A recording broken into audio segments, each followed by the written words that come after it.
Hi viewers, today we are going to talk about organic chemistry. Organic chemistry actually chemistry की एक branch होती है जिसमें जो है ऑर्गेनिक कंपाउंड्स को डिस्कस किया जाता है। अभी ऑर्गेनिक है क्या? ऑर्गेनिक मीन्स होता है सिंपल लाइफ। ऑलराइट, अब जब हम इसकी डेफिनेशन में जाते हैं तो हम ये कह सकते हैं कि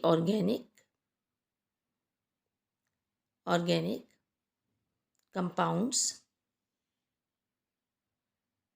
में बेस करते हैं, एसेंशियल होता है इसमें कार्बन। ऑलराइट, अब ऑर्गेनिक कंपाउंड में कार्बन जो है वो एसेंशियल होता है। कार्बन आपको पता है, ग्रुप में जाइए आप, ग्रुप 4A में यह आता है, यानी टेट्रावैलेंट होता है। लेकिन इसमें प्रॉब्लम क्या होती है? बट हम कह सकते हैं but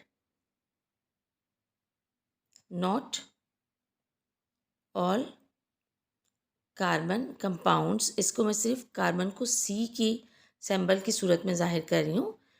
but not all carbon compounds are organic. लेकिन सारे कार्बन कंपाउंड्स तो ऑर्गेनिक नहीं होते, यानी कार्बन लाजमी होगा, एसेंशियल है, ऑर्गेनिक में मस्ट है। लेकिन सारे कंपाउंड्स जो कि कार्बन के होते हैं सब ऑर्गेनिक नहीं होते। लेट सपोज इसकी एग्जांपल देखते हैं। कार्बन मोनोऑक्साइड है आपका, कार्बन डाइऑक्साइड है, बाइकार्बोनेट है। इसके अलावा मज़ीद चलिए आगे तो कार्बाइड्स आते हैं। ऑलराइट, अब यहाँ पर देखिए सब में कार्बन आ रहा है, ओके, इन सारे कंपाउंड्स में, लेकिन ये ऑर्गेनिक नहीं है बल्कि ये इनऑर्गेनिक कहलाते हैं। अच्छा, अब हम ऑर्गेनिक को जो है देखें, इन एग्जाम्पल में देखें आप सब में कार्बन मौजूद है। अब हम ऑर्गेनिक केमिस्ट्री को हम किस तरीके से मज़ीद डिफ़ाइन कर सकते हैं? नहीं, कार्बन तो एसेंशियल है, लेकिन देखें तमाम कार्बन के कंपाउंड्स ऑर्गेनिक नहीं हैं। तो इसकी डेफिनेशन के लिए मज़ीद आगे चलते हैं। कार्बन इसमें नंबर 1 एसेंशियल है। दूसरी चीज़ हम कह सकते हैं कि ये डील्स करती है हाइड्रोकार्बन से, यानी कि कार्बन के साथ यहाँ पर हाइड्रोजन का होना भी ज़रूरी होता है। Alright, and it's derivative. Hydrocarbons यानी कि ऑर्गेनिक केमिस्ट्री में बेसिकली कार्बन है, लेकिन ये डील्स करती है हाइड्रोकार्बन से एंड इट्स के डेरिवेटिव से। हाइड्रोकार्बन मीन्स कार्बन के साथ हाइड्रोजन की बॉन्डिंग भी होगी यहाँ पर। अब डेरिवेटिव्स क्या होते हैं उसको देखने के लिए आप देखें किस तरीके से इसके, यानी कि दो डेफिनेशन हमारे सामने आ गई हैं। एक तो ये कि हाइड्रोकार्बन से डील करती है, उसके डेरिवेटिव से डील कर सकती है। अब मज़ीद इसको देखें किस तरह से आपके पास मीथेन है, CH4 मीथेन का फार्मूला होता है। मैं थोड़ा इसको ऊपर करके लिख देती हूँ ठीक से ताकि आपको समझ में आ जाए। कार्बन टेट्रावैलेंट होता है, ठीक है, 4 इलेक्ट्रॉन होते हैं, 4 ये बॉन्ड बनाता है, कोवलेंट बॉन्ड। प्लस इसका रिएक्शन करवा दिया आपने क्लोरीन मॉलिक्यूल से, यानी 2 क्लोरीन एटम है। अब जब रिएक्शन करवाएंगे देखिए यहाँ पर ये जो क्लोरीन है इसने हाइड्रोजन से अटैक किया, दूसरा क्लोरीन जो है कार्बन के पास आ गया। क्लोरीन हाईली इलेक्ट्रोनेगेटिव है तो यही अटैक करेगा। अब क्या है यहाँ पर देखिए, सेम उसी तरीके से तीनों हाइड्रोजन लगे। अब यहाँ पे हाइड्रोजन की जगह आ गया है क्लोरीन, दूसरी तरफ HCl बन गया, यानी कि क्लोरीन ने हाइड्रोजन ले लिया। अब ये मिथाइल क्लोराइड हो गया है। ये क्या चीज़ है? ये डेरिवेटिव है। तो देखिए हमें दोनों चीज़ें क्लियर हो गई हैं, यानी हाइड्रोकार्बन मीन्स कार्बन और हाइड्रोजन होंगे ऑर्गेनिक केमिस्ट्री में, और दूसरी चीज़ें एंड इट्स डेरिवेटिव, यानी हाइड्रोजन की जगह कोई और चीज़ आ गई है। अब इसकी हिस्ट्री की तरफ चलते हैं। इसकी हिस्ट्री बेसिकली कहाँ से स्टार्ट होती है, कैसे ऑर्गेनिक केमिस्ट्री शुरू हुई? सबसे पहले लेवाइजर आए। लेवाइजर बड़े फेमस साइंटिस्ट हमारे गुजरे हैं ऑर्गेनिक केमिस्ट्री में। उन्होंने ये कहा कि ऑर्गेनिक आपके जो कंपाउंड्स होते हैं, ऑर्गेनिक कंपाउंड्स ऑब्टेन आपको हासिल होते हैं, जो भी ऑर्गेनिक कंपाउंड्स होते हैं, प्लांट्स एंड एनिमल्स। प्लांट्स और एनिमल्स से जो है आपको ऑर्गेनिक कंपाउंड्स मिलते हैं। ओके, अच्छा, इसके बाद देखिए इन्होंने तो कहा कि प्लांट्स और एनिमल्स से आपको ऑर्गेनिक कंपाउंड्स मिलेंगे। दूसरी तरफ जो है दूसरे साइंटिस्ट आए और उनका भी यही कहना था, कुछ इसी किस्म की उनकी भी थ्योरी थी। वो थे जैकब बर्जीलस। ऑलराइट, जैकब बर्जीलस ने आपने बड़ा मशहूर नाम सुना होगा, वाइटल फोर्स थ्योरी। ठीक है, वाइटल फोर्स थ्योरी जैकब बर्जीलस ने पेश करी।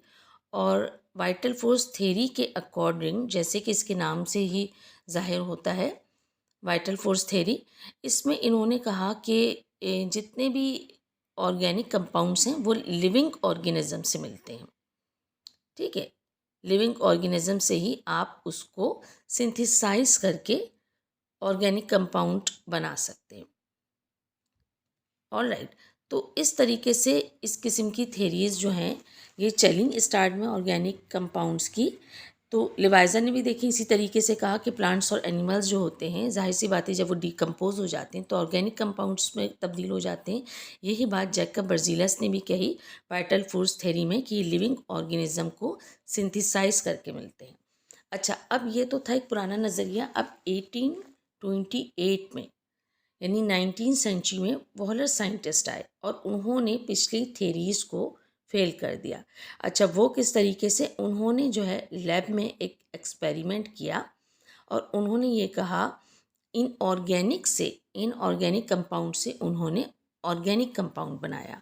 ऐसा पहली बार हुआ था जो कि एक बहुत अच्छा साइंस की जो वर्ल्ड उसमें एक बहुत बड़ी सक्सेस थी ये, ठीक है, जो कि उन्होंने लैब में करी। अच्छा, उन्होंने किया क्या, उन्होंने कौन सा कंपाउंड लिया, उन्होंने अमोनियम साइनेट जो कि NH4CNO था उसको लिया। अच्छा, ये एक इनऑर्गेनिक कंपाउंड था, ठीक है, अमोनियम साइनेट।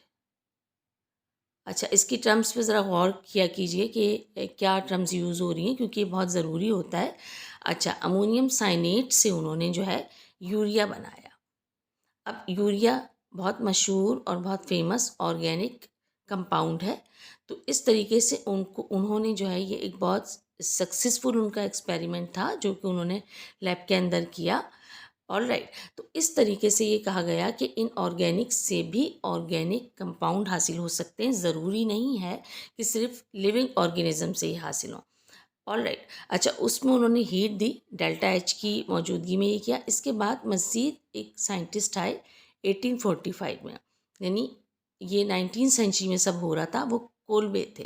कोलबे ने भी सच इसी किस्म का एक्सपेरिमेंट किया और उन्होंने प्रिपरेशन करी किसकी, उन्होंने एसिटिक एसिड CH3COOH बहुत मशहूर ज़माना एसिटिक एसिड है आपका, इसमें इससे जो है लैब में बड़ा वास्ता पड़ेगा जैसे जैसे आप आगे बढ़ेंगे।